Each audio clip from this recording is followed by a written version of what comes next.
गुजरता है और छोड़ जाता है अपने निशान। वक्त हमेशा एक सा नहीं होता। खुशियों के बीच गमों का यही सफर जिंदगी को मुकम्मल बनाता है। मुकम्मल खुशियों जैसी मंजिल शायद न कभी थी और न शायद कभी होगी। गुजरा साल भी इन्हीं एहसासात की तस्दीक करता हुआ गुजरा।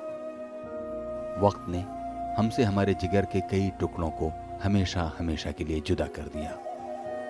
राज्यसभा टीवी पर आइए, उन्हें श्रद्धा सुमन पेश करें जो अपनी जिंदगी का एक एक कतरा इंसानियत का परचम बुलंद करने में लगा गए और जो याद आएंगे बार बार।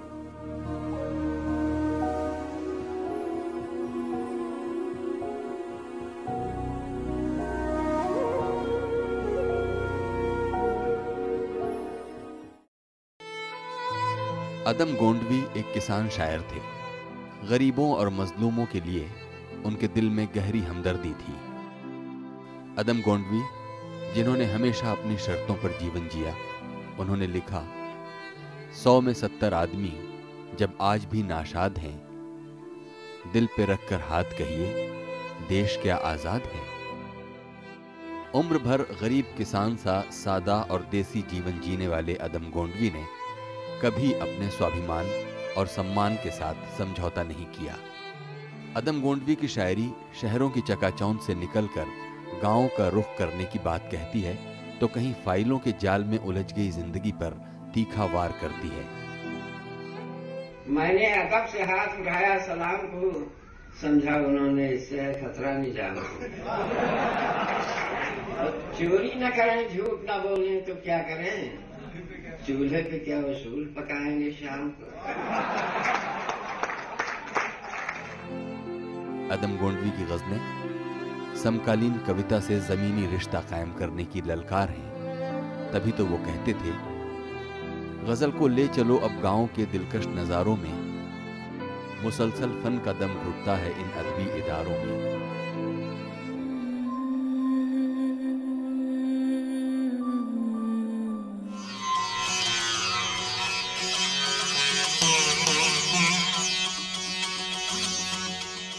उस्ताद असद अली खां के जाने के साथ ही रुद्रवीणा की आवाज थम सी गई है।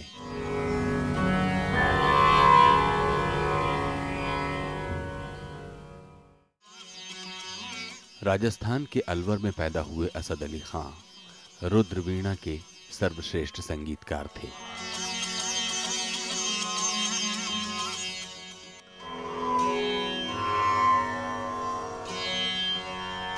असद अली खां रुद्रवीणा संगीतकारों की 8वीं पीढ़ी से ताल्लुक रखते थे। ध्रुपद शैली के रुद्रवीणा वादक उस्ताद असद अली खां ताउम्र कुंवारे रहे।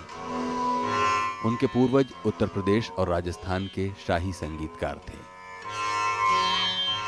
उस्ताद असद अली खां ध्रुपद घराने के आखिरी उस्तादों में से थे।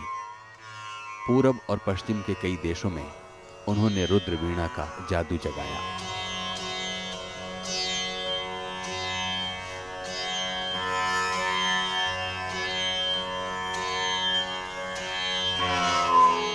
असद अली खां ने दिल्ली यूनिवर्सिटी में 17 वर्षों तक संगीत सिखाया और आकाशवाणी को भी अपनी सेवाएं दी।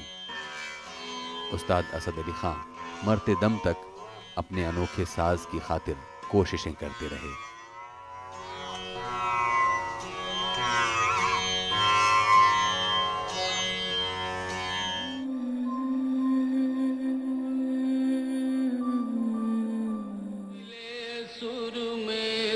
तुम्हारा तो सुर बने हमारा, सुर की नदियाँ हर दिशा से बहके सागर में। शास्त्रीय संगीत की हिंदुस्तानी शैली के बेहतरीन गायक पंडित भीमसेन जोशी ने जाने माने ख्याल गायक और अब्दुल करीम खान के शिष्य सवाई गंधर्व से संगीत का प्रशिक्षण प्राप्त किया और दुनिया को दी संगीत की एक अनमोल धरोहर।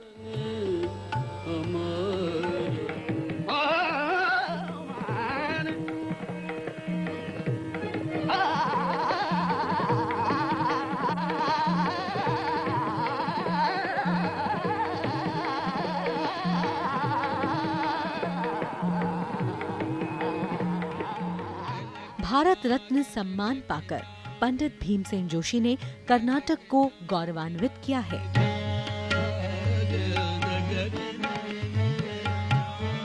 इस सम्मान का आधार उनकी महान संगीत साधना है।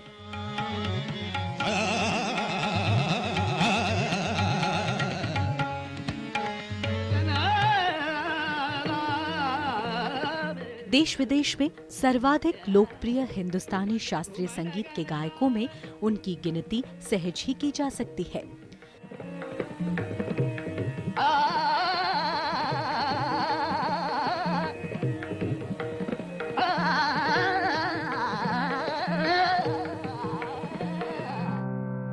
कर्नाटक में 4 फरवरी 1922 को जन्मे पंडित भीमसेन जोशी को पद्म विभूषण, पद्म भूषण और पद्मश्री समेत कई अलंकरण और सम्मान दिए गए।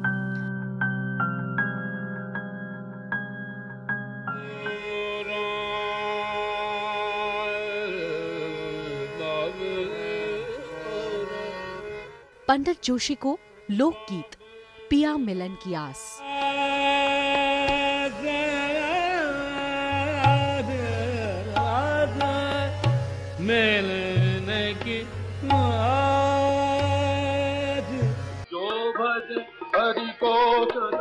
जो भजे हरि को सदा,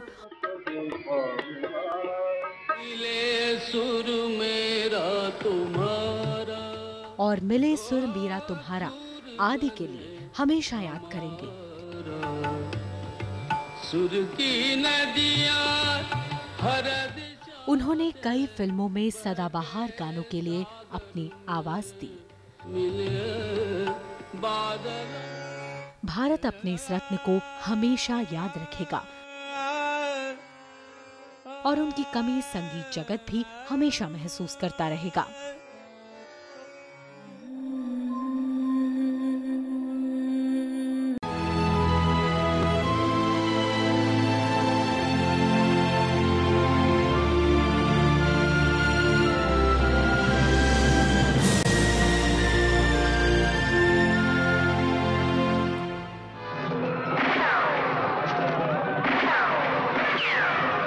खलनायक का खास आदमी, घर का मैनेजर या फिर ऐतिहासिक फिल्मों का ब्रिटिशर। फिल्मी पर्दे पर अक्सर यही परिचय होता था बॉब क्रिस्टो का। बॉब क्रिस्टो मूल रूप से तो ऑस्ट्रेलिया के थे, लेकिन हिंदी फिल्मों के चहेते विलन थे। बॉब की जिंदगी को अगर रिवाइंड करके देखें तो उनके व्यक्तित्व की तरह ही उनकी जिंदगी भी हर पल में नयापन लिए हुए थी। वो अपनी ही धुन में जिंदगी जीते थे। सपनों को वो हसरतों में ढालते थे और हसरतों को सच्चाई में। एक योर फ्रेंडशिप और दूसरा तुम्हारा मेहमान नवाजी और एंजॉयमेंट, जिसको हम कभी नहीं भूल सकता। बॉब क्रिस्टो यानी एक क्वालिफाइड सिविल इंजीनियर जो इमारतें बनाता था। उनके व्यक्तित्व ने उन्हें मॉडलिंग के बहुत से असाइनमेंट दिलाए और एक दिन अचानक टाइम मैगजीन में परवीन बॉबी का फोटो देख उनसे मिलने की चाह बॉब को हिंदुस्तान खींच लाई। यहाँ उन्हें अभिनेता और फिल्म निर्माता संजय खान ने अपनी फिल्म अब्दुल्लाह में एक्टिंग का ब्रेक दिया। हजारों साल पहले एक कृष्णा आया था जिसने कंस को खत्म किया था, और अब एक कृष्णा तुम्हारी मौत का पैगाम लेके आया है। फिर तो एक के बाद एक फिल्मों का सिलसिला चल निकला। कालिया, मर्द, कुर्बानी, गुमराह और रूप की रानी, चोरों का राजा और ऐसी कितनी ही फिल्में उन्होंने की।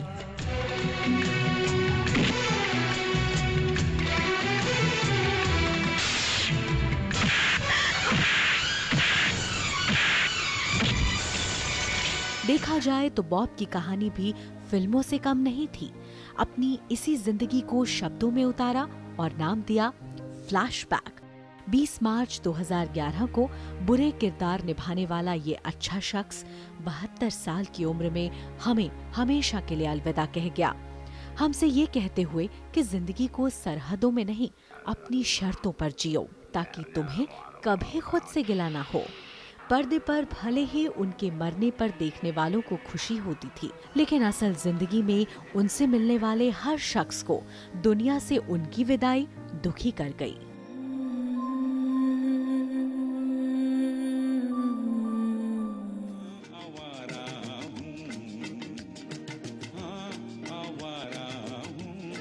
भूपेन हजारिका का संगीत पूर्वोत्तर राज्यों की मिट्टी से धड़कता था।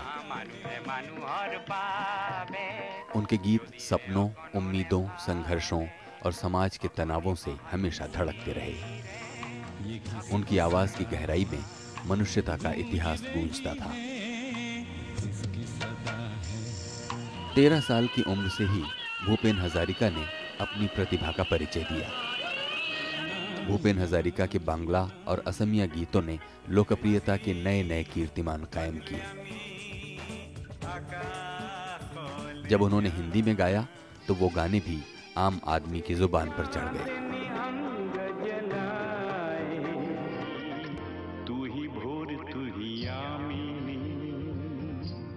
असमिया, बांग्ला और हिंदी फिल्मों में लगातार सक्रिय भूपेन हजारिका ने करीब 90 फिल्मों के लिए काम किया।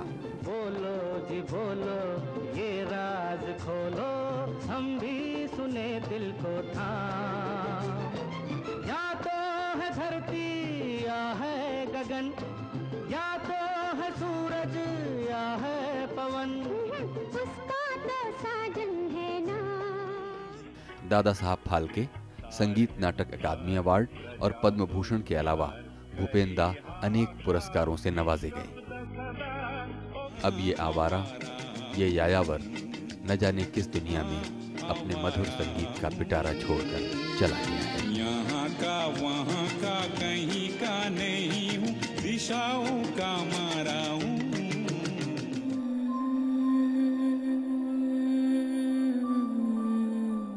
ये मत सोचिए कि मुझे आपका भरोसा नहीं, और ये भी मत सोचिए कि मुझे पैसे का लालच है। हाँ, अगर आप बदसूरत होती तो शायद आप पे भरोसा ना होता, और अगर पैसा सामने ना होता तो शायद लालच भी होता, लेकिन आपकी खूबसूरती। फिल्मी पर्दे पर कई दशक तक रोमांस को नई पहचान दिलाने वाले सदाबहार एक्टर देवानंद ने लंदन में आखिरी सांस ली।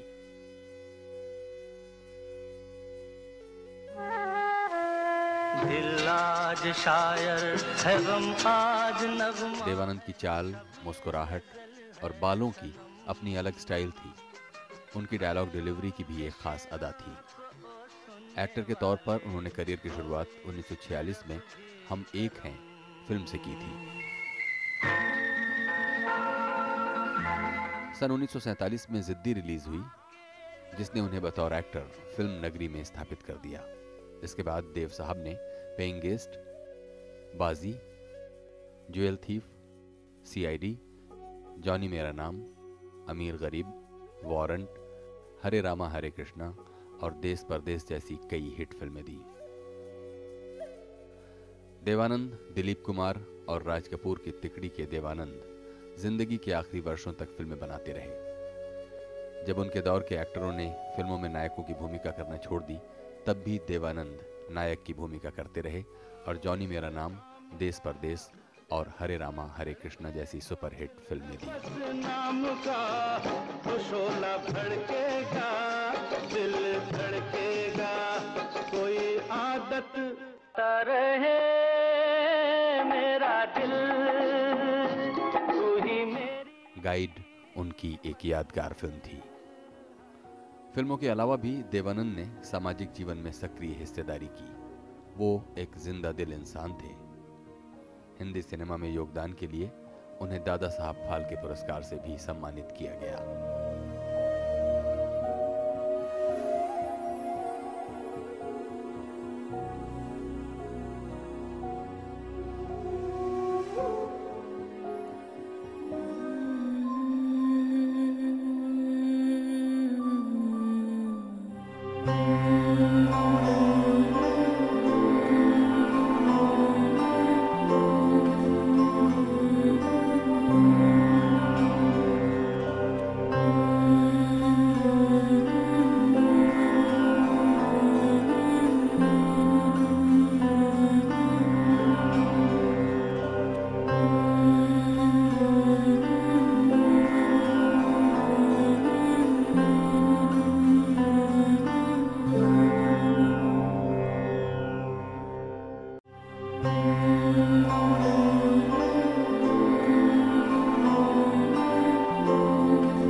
शौकिया तौर पर फोटोग्राफी शुरू करने वाले गौतम राजाध्यक्ष ग्लैमर फोटोग्राफी का एक बड़ा नाम थे। उनके लेंस से निकली हर तस्वीर बोलती हुई लगती थी। 80 के दशक में गौतम की इन तस्वीरों में एक अलग ही रंग दिखा। शबाना आजमी हो, टीना मुनीम या फिर जैकी श्रॉफ, इन खूबसूरत तस्वीरों को सामने लाने के साथ ही गौतम का पोर्ट्रेचर फोटोग्राफी का जुनून भी सबके सामने आ गया, जिसके साथ ही गौतम ने एड एजेंसी का काम छोड़ फोटोग्राफी को व्यवसाय बना लिया। और फिर तो फिल्म इंडस्ट्री का कोई ऐसा चेहरा नहीं था जिसकी फोटो गौतम के कैमरे से ना खींची गई हो।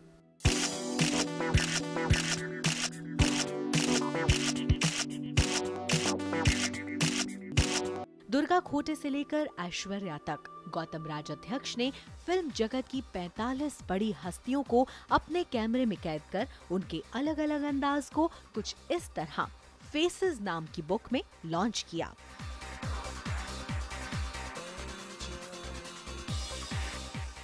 अपनी तस्वीरों से सभी को हैरान कर देने वाले गौतम राजाध्यक्ष ने जिस जिंदादिली से अपनी जिंदगी का सफर तय किया, उसी शान से उन्होंने अपने सभी चाहने वालों को अलविदा भी कह दिया।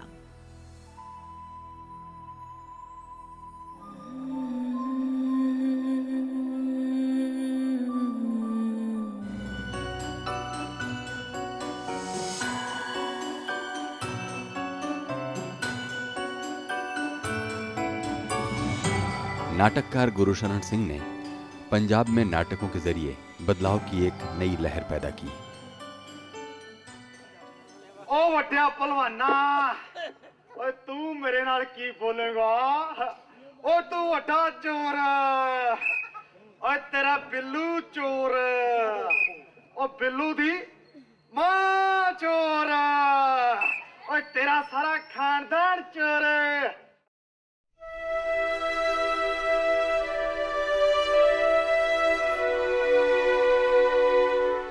गुरुशरण सिंह भाखड़ा नांगल बांध बनते वक्त वहां सिविल इंजीनियर की नौकरी किया करते थे। उन्होंने जब ये देखा कि नदियों की धाराएं बदली जा सकती हैं, तो सोचा कि समाज की धाराएं भी मोड़ी जा सकती हैं। उस वेले मैं क्या कि जेकर आज असी दरियावां दे रुख मोड़ सकने आ, तो असी जिंदगी दे रुख क्यों नहीं मोड़ सकते, समाज दे रुख क्यों नहीं मोड़ सकते। गुरुशरण सिंह ने नाटकों और गीतों का इस्तेमाल समाज में बदलाव के लिए करना शुरू किया। उन्होंने अपने नाटकों के लिए विषय, संसाधन और कलाकार समाज से ही जुटाए। 16 सितंबर 1929 को सियालकोट में पैदा हुए गुरुशरण सिंह का मानना था कि कला जनता के लिए होती है और इस तरह वो व्यवस्था की विरोधी होती है।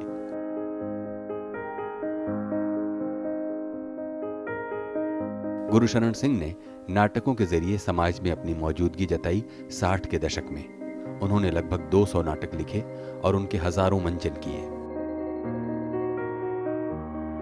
बराबरी और न्याय पर आधारित समाज के लिए लड़ने वाले गुरुशरण सिंह कट्टरता, धर्मांधता और पुरातन पंथ के प्रखर विरोधी थे।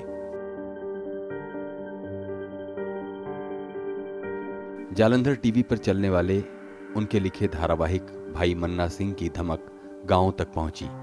इस नाटक में वो खुद भाई मन्ना सिंह का रोल किया करते थे। धमक नगाड़े दी, बाबा बोलदा है, इनकलाब जिंदाबाद, जंगी राम दी हवेली, कुर्सी, एक मोर्चा, हवा विच लटके लोग और टोआ यानी गड्ढा उनके बेहद लोकप्रिय नाटक थे। राशिया तू चल, मैं आपे कल लीडर नाल गल करांगा। चंगा बाबा जी, चलदा वा। भाई मन्ना सिंह मरासी नूं दस दे कि इन्हां लीडरां ने अपनी बेड़ी ते रोड़नी है, पर नाल देश की बेड़ी भी रोड़ देंगे। इमरजेंसी से लेकर पंजाब में उग्रवाद तक पर गुरुशरण सिंह ने मुखर विरोध किया। बाबा आज भले ही चुप हों, उनके फहराए हुए झंडे हवा में लहराते रहेंगे।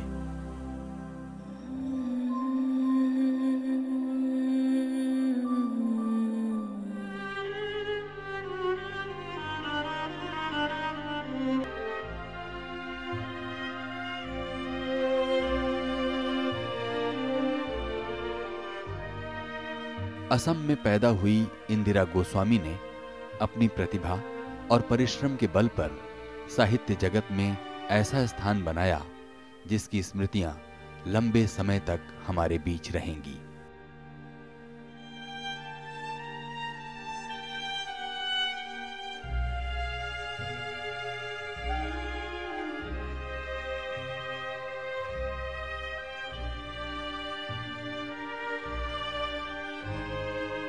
इंदिरा गोस्वामी ने जब लेखन को अभिव्यक्ति का माध्यम बनाया तो यथार्थ से उनकी पकड़ कभी ढीली नहीं पड़ी। वो एक सजग और संवेदनशील साहित्यकार थीं। उनकी किताब पेजेस स्टेन्ड विद ब्लड 1984 में हुए सिख विरोधी दंगों की विभीषिका को दर्ज करती है।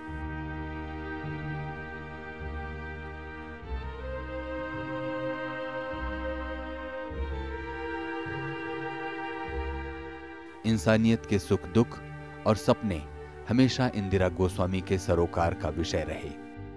जब वो अपनी डॉक्टरेट के सिलसिले में वृंदावन गईं, तो वहां विधवाओं के जीवन को उन्होंने बहुत नजदीक से देखा। उनकी किताब नीलकंठी ब्रज में वृंदावन की यही कहानी है। हिंदू विधवाओं के जीवन की त्रासदी का ये एक बेहतरीन दस्तावेज है।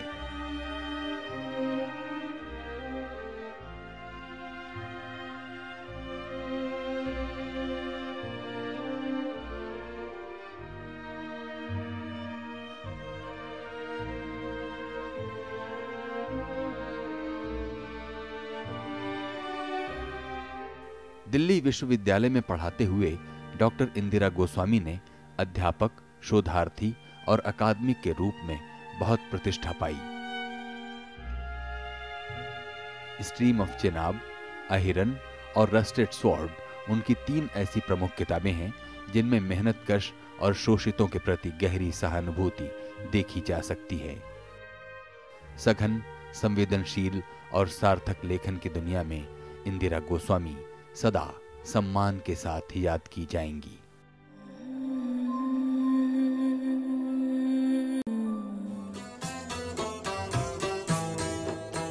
ये दौलत भी ले लो, ये शोहरत भी ले लो, भले छीन लो मुझसे मेरी जवानी, मगर मुझको लौटा दो बचपन का सावन, वो कागज की कश्ती, वो बारिश का पानी। गजल गायकी के बेताज बादशाह जगजीत सिंह उस दुनिया को अलविदा कह गए जिसे वो जादू का खिलौना कहा करते थे। दुनिया जिसे कहते जादू का खिलौना है। जगजीत सिंह ने 4 दशकों से ज्यादा सुनने वालों के दिलों पर राज किया। अपनी पुरसोज आवाज से जगजीत सिंह ने तन्हा दिलों को सहारा दिया। द अनफॉरगेटेबल, माइलस्टोन, एक्सटेसीज और इकोज उनके बेहद पसंद किए गए एल्बम्स रहे। साथ साथ प्रेम गीत और अर्थ जैसी फिल्मों में उनकी गाई गजलें बहुत पसंद की गई। तुम इतना जो मुस्कुरा रहे हो,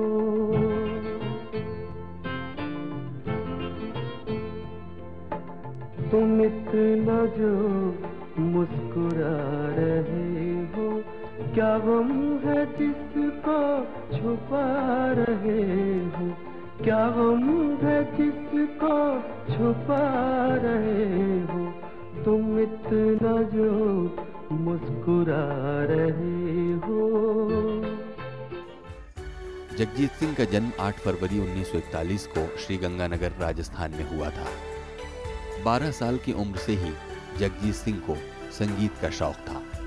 आगे चलकर उन्होंने शास्त्रीय संगीत सीखा और अपनी गायकी को नए रंगों से सजाया।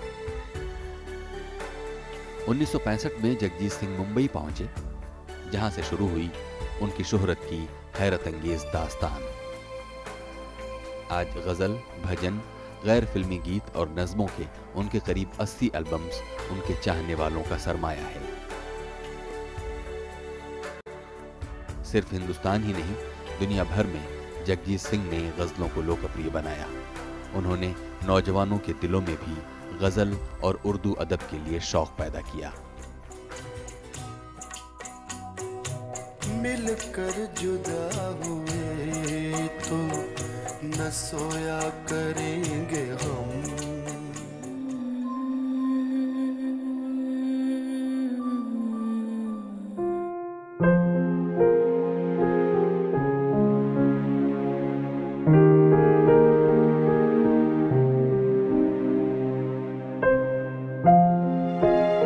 जितेंद्र आर्य। जितेंद्र आर्य ने अपना पूरा जीवन चेहरों की खूबसूरती तराशने में गुजारा। मशहूर हस्तियों और फिल्मी सितारों के खींचे उनके फोटो एक पूरे दौर का दस्तावेज हैं। 1960 से 1985 तक जितेंद्र आर्य ने एक राष्ट्रीय दैनिक के लिए बतौर चीफ फोटो एडिटर काम किया। लंदन में बसे जितेंद्र आर्य तब मुंबई आ गए थे जब उनकी पत्नी छाया आर्य को गुरुदत्त ने फिल्म साहब बीवी और गुलाम में कास्ट करने का प्रस्ताव रखा था। जितेंद्र आर्य को मुंबई में अपनी फोटोग्राफी के जौहर बिखेरने का मौका तब मिला जब उन्हें एक राष्ट्रीय अंग्रेजी दैनिक में चीफ फोटो एडिटर की नौकरी मिली। जितेंद्र आर्य ने अपनी तस्वीरों में ऐसा जादू जगाया जिससे विषय के छुपे हुए पहलू बखूबी सामने आए। फेमिना मैगजीन के 330 आवरणों पर उनकी छपी तस्वीरों ने इतिहास रचा।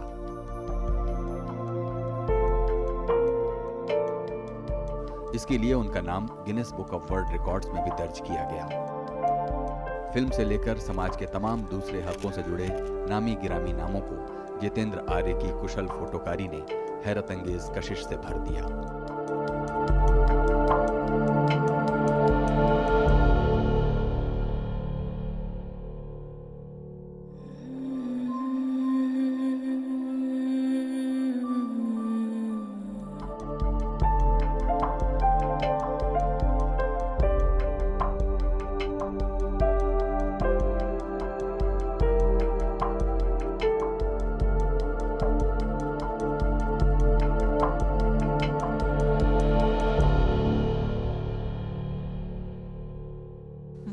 भारत के पिकासो कहे जाते थे। उनके पैरों में जूते नहीं रहते थे। उनकी एक एक पेंटिंग करोड़ों में बिकती थी, लेकिन उनका कोई स्टूडियो नहीं था। दादा की उंगली पकड़े एक लड़का, मां नाम दे गई मकबूल और बने फिरते हैं MF हुसैन। जी हाँ, 90 के दशक में आत्मकथा लिखनी शुरू करने पर MF हुसैन ने कुछ इन्हीं शब्दों में अपनी पहचान बयां की थी। 17 सितंबर 1915 महाराष्ट्र के पंढरपुर में जन्मे, इंदौर में पले बढ़े और फिर वहां से मुंबई और मुंबई से ना जाने कितने शहर और कितने देशों की यात्रा करते करते मकबूल फिदा हुसैन ने अंत में कतर की नागरिकता ले ली। वैसे भी एक कलाकार को सरहदें भला कभी कहां बांध पाई हैं।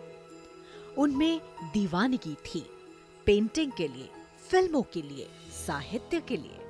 उनमें गुमान नहीं बल्कि 6 साल के बच्चे जैसा जज्बा था। हमेशा विवादों से घिरे रहने और दूसरे देश की नागरिकता लेने पर भी उन्हें हिंदुस्तानी होने पर फक्र था। वो कहते थे कि वो कहीं भी रहें, उनका दिल हमेशा हिंदुस्तान में रहेगा। वो अपने आप को खुशकिस्मत समझते थे कि उनकी जिंदगी में कुछ न कुछ हमेशा होता रहा। हाथों में ब्रश लिए बस वो जिंदगी में नए रंग भरते रहे। ज्यादा की ख्वाहिश उन्होंने कभी नहीं की। हाँ, उनके लिए कोई चीज मायने रखती थी तो वो थे रिश्ते। पान वाला हो या भुट्टे वाला, एक बार जिससे उनका रिश्ता बन गया तो वो ताउम्र उनके साथ साथ चलता रहा।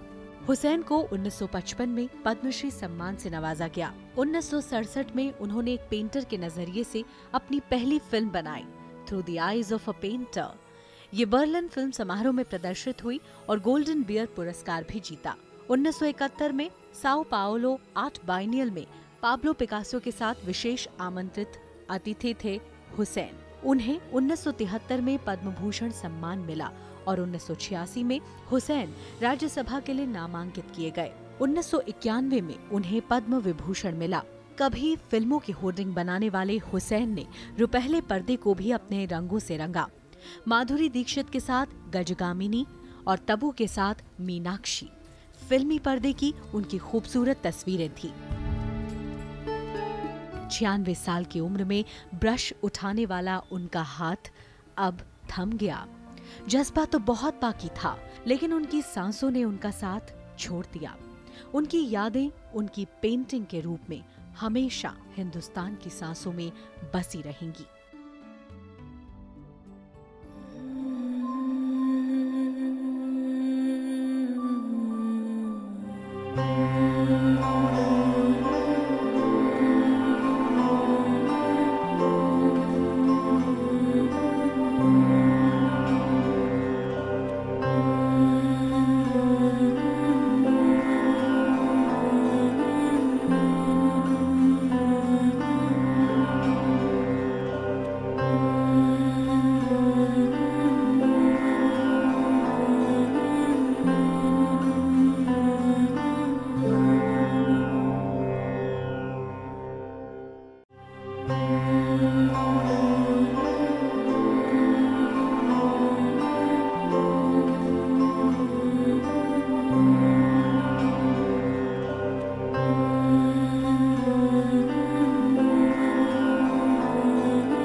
राष्ट्रीय फिल्म पुरस्कार विजेता मणिकौल एक अनोखे फिल्मकार थे। मणिकौल ने कभी भी परिपाटी वाली फिल्म कला से अपनी शैली को प्रभावित नहीं होने दिया। उस वक्त क्या बात बताना चाहती थी? ऐसी कोई खास बात नहीं थी, मंगलवार को घर आएगा ही। 60 के दशक के आखिर में भारत में फिल्मों की नई धारा और अलग तरह की फिल्मों का चलन शुरू करने वालों में श्याम बेनेगल, मृणाल सेन, कुमार शाहनी जैसे लोगों के साथ साथ मणिकौल का नाम भी लिया जाता है।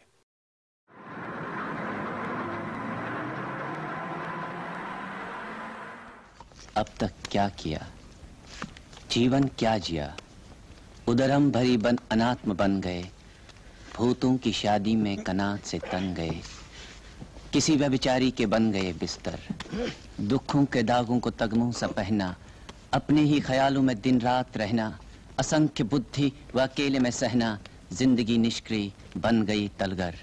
अब तक क्या किया, जीवन क्या जिया, बताओ तो किस किस के लिए तुम दौड़ गए, करुणा के दृश्यों से हाय मुंह मोड़ गए, बन गए पत्थर, बहुत बहुत ज्यादा लिया, दिया बहुत बहुत कम, मर गया देश, अरे जीवित रह गए तुम। मणिकौल ने उसकी रोटी, आषाढ़ का एक दिन, दुविधा और इडियट जैसी फिल्मों का निर्देशन किया।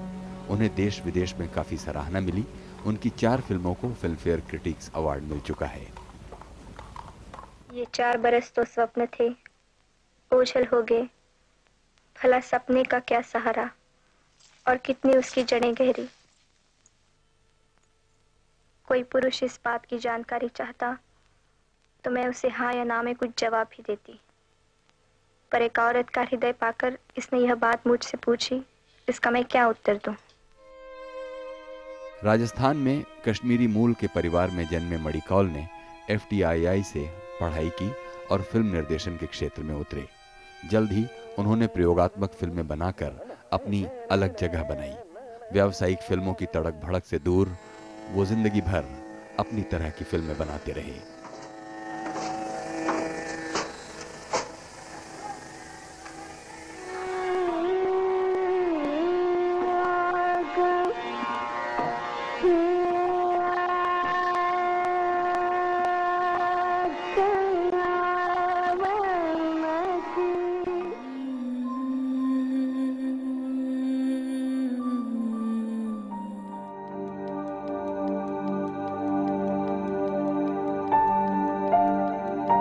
जाने माने कार्टूनिस्ट मारियो मिरांडा। बचपन से ही रेखाओं के साथ खेलने का शौक मारियो मिरांडा की पहचान बन जाएगा, ये किसी ने सोचा भी न था।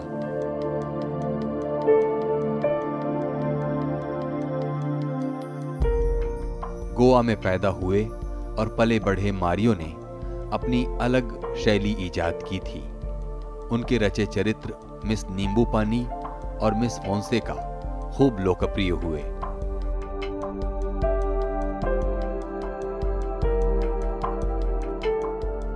राजनीति से लेकर रोजमर्रा की जिंदगी तक उनकी रेखाओं का जादू चला।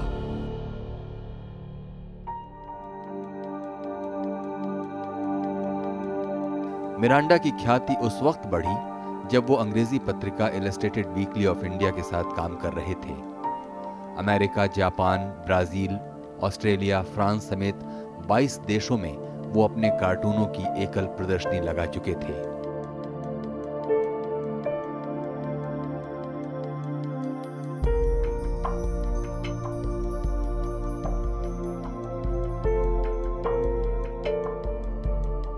मारियो मिरांडा पद्मश्री और पद्म भूषण सम्मानों से नवाजे गए थे।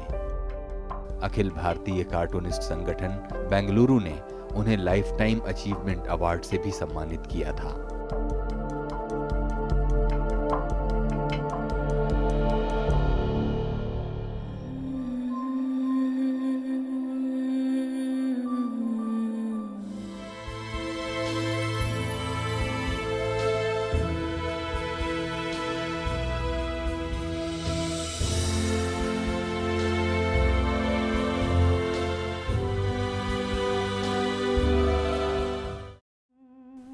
नवीन निश्चल एक ऐसा नाम जो बॉलीवुड में अपनी सादगी और मासूमियत के लिए जाना जाता है। नवीन निश्चल उस दौर में फिल्मी दुनिया में आए जो रोमांटिक फिल्मों का दौर था। और गले का हार हुई रात कली एक ख्वाब में आई और गले का हार हुई। उनकी भोली मुस्कान और रोमांटिक चेहरे ने उस समय के तमाम बड़े निर्माताओं को अपनी ओर खींचा और उसके बाद तो जैसे नवीन निश्चल के पास फिल्मों की लाइन सी लग गई। दूर दूर जाओ ना आया है बड़ा छला दिलदार रसिया बचाओगे बंधा तो खबरदार रसिया। हर शख्स के जीवन की तरह नवीन निश्चल के पारिवारिक जीवन में भी कष्ट आए। नाम के अनुसार ही कहें तो निश्चल छवि वाला सिने जगत का ये सितारा दिल का दौरा पड़ने से हमेशा हमेशा के लिए दुनिया से रुखसत हो गया।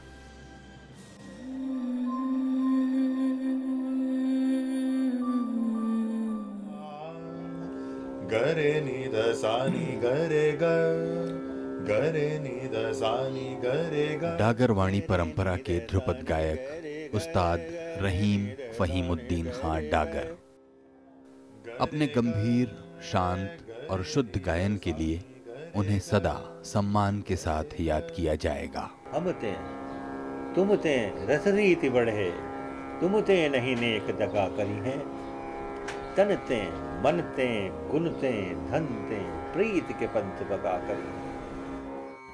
शास्त्रीय गायन का प्राचीनतम रूप ध्रुपद जिस कड़े अनुशासन और रियाज की मांग करता है, उस्ताद रहीम फहीमुद्दीन खान डागर उससे कभी पीछे नहीं हटे।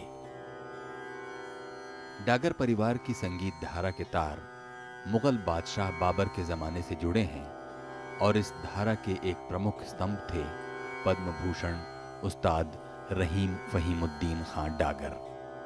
वो जितने कुशल गायक थे उतने ही सिद्ध गुरु भी। ओम ओम नाद नाद ब्रह्म ब्रह्म। क्योंकि एक बात और भी है कि इसमें गांठ नहीं लगाई जाती। अच्छा। अब ये जो है आप अपने हाँ सर खा लीजिए। अच्छा। अल्लाह का नाम लेकर। फूल किसके साथ में? सबके साथ। अच्छा। बिस्मिल्लाह। ये जो हार्ड है तो ये यहाँ से कवर होगी। तो अच्छा। ये हार्ड नहीं होगी, ऑटोमेटिकली हो जाएगी। तो इसके ऊपर जब आप आगे का काम करेंगे तो ये चूंकि पूरा वर्क कर रहा है इधर, ये बहुत साइंटिफिक सिस्टम है, तो अगर आप कर रहे हैं तो ये भी हार्ड है, ये यहाँ से हार्ड हो गया तो आगे जाके बहुत मुश्किल होगा। गुर बिन कह दे गुण आवे, गुर न मौन तो। शास्त्रीय गायन की बुलंदियों पर पहुंचे उस्ताद रहीम फहीमुद्दीन खान डागर ने अपनी पूरी जिंदगी संगीत को समर्पित कर दी।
निर्देशक, अभिनेता और लेखक सत्यदेव दुबे, मराठी और हिंदी थिएटर के हर दिल अजीज कलाकार।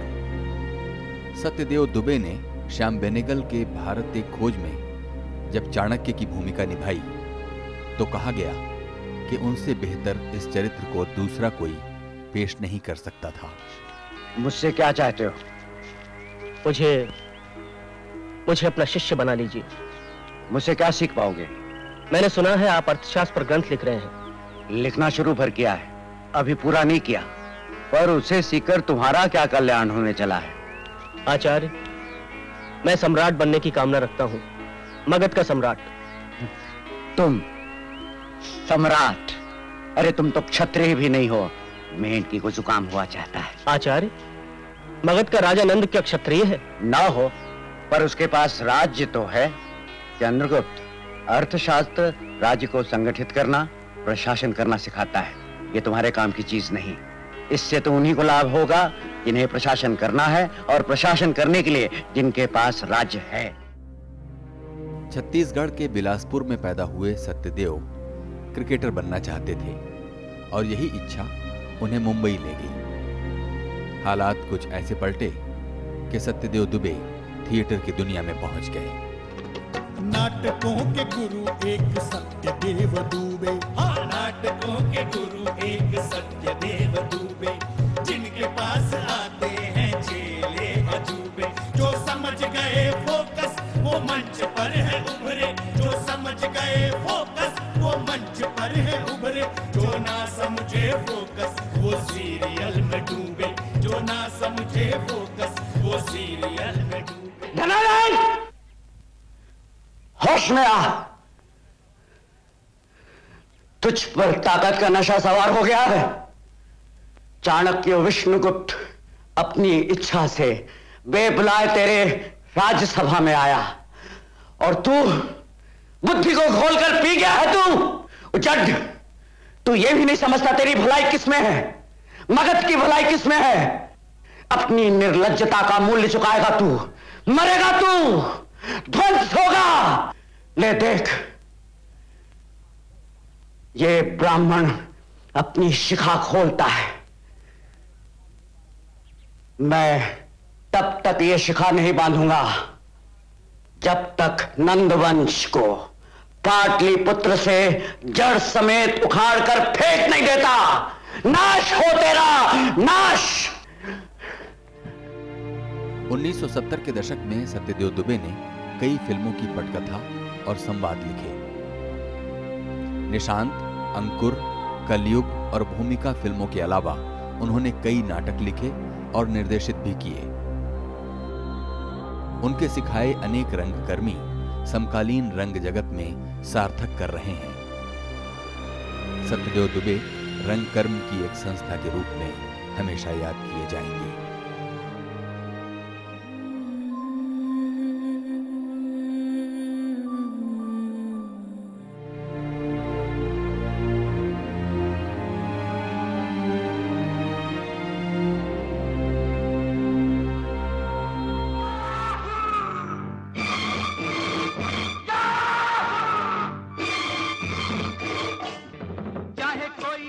अपनी इसी याहू शैली के कारण लोकप्रिय हुए शम्मी कपूर अपने अलग अंदाज के कारण लोगों के बीच लोकप्रिय अभिनेता रहे। सबसे जुदा उनकी अदा केवल उनके चाहने वालों की फहरिस्त में इजाफा करती चली गई। आसान है जाना महफिल से, ओ कैसे जाओगे निकल कर दिल से, मेरे यार शब्बा खैर, मेरे यार शब्बा खैर, ओ मेरे यार। कम ही लोग जानते हैं कि शम्मी कपूर नृत्य नहीं जानते थे, लेकिन उन्होंने अपनी भाव भंगिमाओं और चेहरे के रुख से नृत्य न आने वाली अपनी इस कमी को छिपा लिया था। महफिल महफिल ऐ शमा, फिरते हो कहाँ। शम्मी कपूर का असली नाम शमशेर राज कपूर था। कपूर को सफलता का स्वाद 1957 में मिला, जब उनकी फिल्म तुम सा नहीं देखा को दर्शकों ने खूब सराहा। यूं तो हमने लाख हंसी देखे हैं, तुम सा नहीं देखा, हो तुम सा नहीं देखा। शम्मी कपूर के जीवन का एक और महत्वपूर्ण वर्ष 1961 रहा, जब जंगली फिल्म रिलीज हुई। उनकी ये पहली रंगीन फिल्म थी जिसने रातों रात उन्हें बॉलीवुड का चमकता हुआ सितारा बना दिया। कोई मुझे जंगली कहे,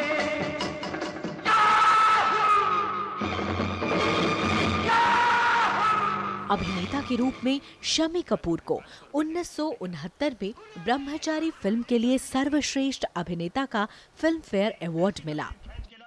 जो जिंदगी की जीती जागती तस्वीर जैसे। बस बस समझ गया, और यकीन जानिए ऐसी तस्वीर लेकर आऊंगा कि कलेजा मुंह को आ जाए। शम्मी कपूर एक लोकप्रिय अभिनेता ही नहीं, हर दिल अजीज इंसान भी थे। चंद लकीरों का सब खेल है बस। उन्होंने वाकई अपने जीवन को एक प्रिंस की तरह जिया, और प्रिंस की तरह ही जिंदा दिली से इस दुनिया से वो रुखसत हो गए।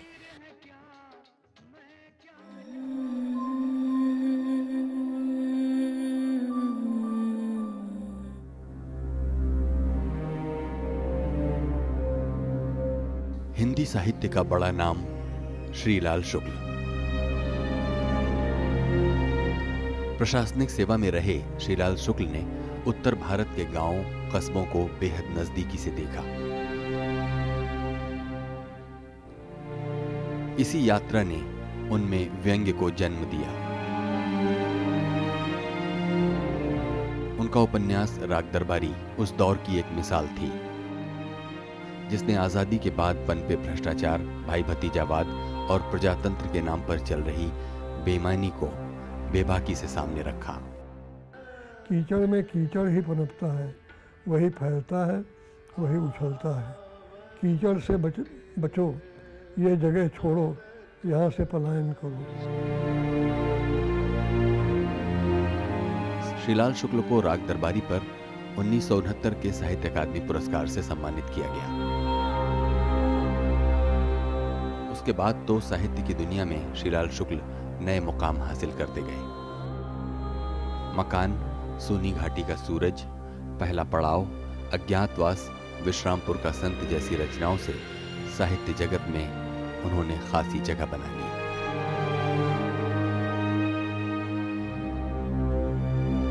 देहांत से कुछ दिनों पहले अस्पताल में इलाज के दौरान ही उन्हें 2010 के ज्ञानपीठ पुरस्कार से नवाजा गया।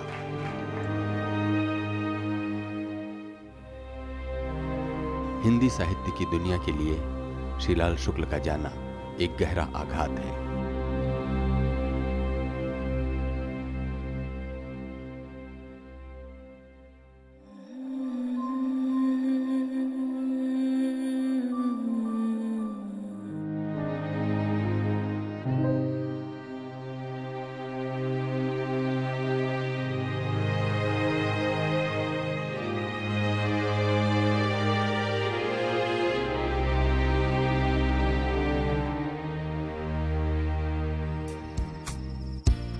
बसंती रे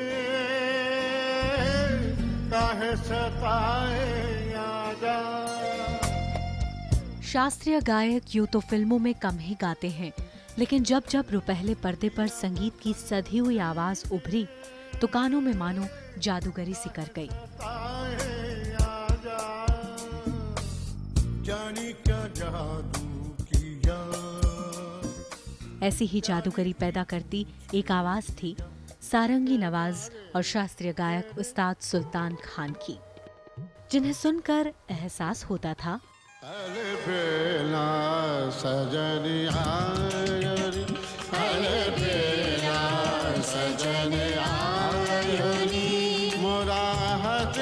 सुख पायो रे अलबेला सजन आयो रे। आवाज के इस जादू को बिखेरने से पहले वो अपनी सारंगी की धुनों से दिलों को जीतते आए थे। खयाम के साथ उमराव जान जैसी मशहूर फिल्मों के गीतों को उन्होंने अपनी सारंगी का साज दिया।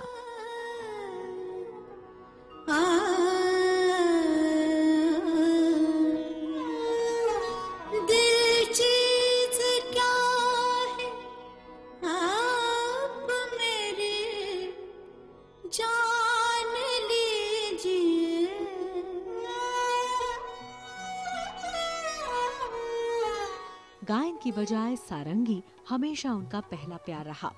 सारंगी वादन के क्षेत्र में नई जान फूंकने का श्रेय सुल्तान खान को ही जाता है।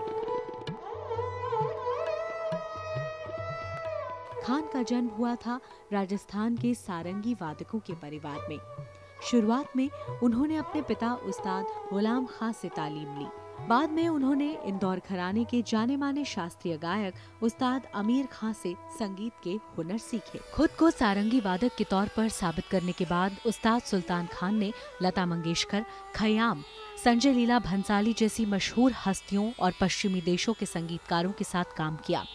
उस्ताद सुल्तान खान पद्म भूषण के साथ ही 2 बार संगीत नाट्य अकादमी पुरस्कार और महाराष्ट्र के स्वर्ण पदक पुरस्कार से भी नवाजे गए। 1998 में उन्हें American academy of artist award भी मिला।